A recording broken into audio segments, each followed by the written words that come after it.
Hi, Mark, and today I want to talk about the consequences of the change on the Scottish wheel, so to speak, for the issue of Scottish independence movements. With Nicola Sturgeon, the most famous face of the Scottish independence movement, stepped down. Who succeeded her, and will Scotland reach for independence again? That's the topic of the video. The vision of Scottish independence and Nicola Sturgeon are actually inseparable. But is it really possible without her? On Monday, the most prominent representative of the independent movement resigned as head of the Scottish government and from her position as leader of the Scottish National Party, the SNP, leaving her successor with a mammoth task. Nicola Sturgeon, who was leaving after more than 8 years for personal reasons, was also internationally the best-known face of the independence movement, and her departure shocked many like-minded people. Sturgeon's party continues to push for independence from the UK, though. All candidates for their successor as party leaders had announced that they would push for independence in the next few years. But because the government in London blocked another referendum and the highest British court also put a damper on the independence plan, a new path has to be negotiated. In the event of independence, the Scottish government wants to bring their country back into the EU and thus regain freedom of movement and free trade with a lucrative market on the mainland. And the credo is a strong focus on the expansion of renewable energies and hydrogen should make Scotland an attractive trading partner. Critics argue that Scotland cannot exist economically without the rest of the UK. They fear a kind of mini Brexit with new trade barriers and a lot of additional bureaucracy. Humza Yousaf is now Scotland's new First Minister. But will the successor to the outgoing Prime Minister Sturgeon spur Scotland's quest for independence?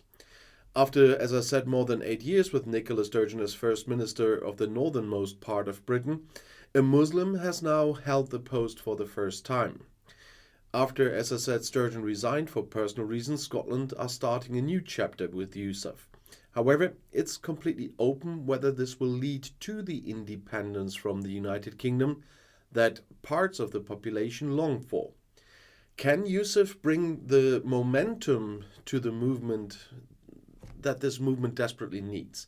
The SNP politician is confident of victory after his election. He said, "We will be the generation that brings independence to Scotland." And at the same time, he wants to be a first minister for everyone, including those opposed to independence. Since London is still blocking a new referendum for independence, and as I said, the Supreme Court also has, this desired goal initially seems a long way off. And at the same time, many are of the opinion that Brexit and its consequences have made the matter all the more urgent.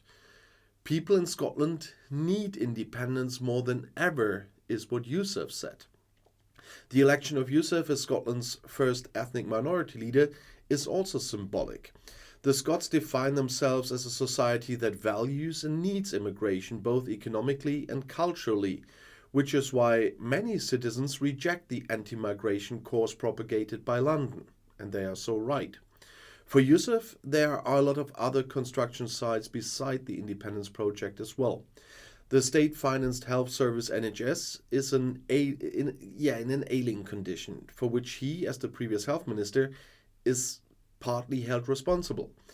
As everywhere else, the consequences of the Ukraine war are driving up prices, while at the same time there are strikes in many sectors there for higher wages as well. And in addition, Scotland has traditionally struggled with an extraordinarily high level of alcohol and drug-related deaths. After a grueling election campaign, the task is to unite the party now. In recent weeks, the SNP, often described as relatively silent, had a successful campaign machine, but has shown a less glorious side. And Nicola Sturgeon's husband, Peter Morrell, who was responsible for the party finances, had to retire after inconsistencies and criticism. And it also turned out that the party has just over 72,000 members, significantly fewer than previously thought. but still more than any other party there. The most recent polls show 45% yes, 47% no, and 8% undecided on the question of Scottish independence. So not only the SNP was quite split in the campaign for the succession of Nicola Sturgeon, also Scotland itself is quite split between staying in the union with Great Britain and independence. The numbers varied a lot over the years, and they still do, but it still shows that the opinion is split. And so you know that I'm an advocate of letting the people have a say. I completely disagree with the London government, but that's no surprise to anybody watching a bit longer on this channel. And the people should have a say. They will say what's going to happen. The London government allowed this for the Brexit referendum. They're now claiming they had a referendum in 2014. Yeah, but under completely different circumstances. And so it would just be the best decision for Scotland to let the Scottish people vote again under those new circumstances. But the Tory government will not allow this, and I'm quite sure a Labour government won't allow this either. So on that path, it will not happen in the near future. I really would doubt that. But I'm quite curious to see how Hamza Yousaf wants to follow the path of independence. He mentioned a lot in his week of election.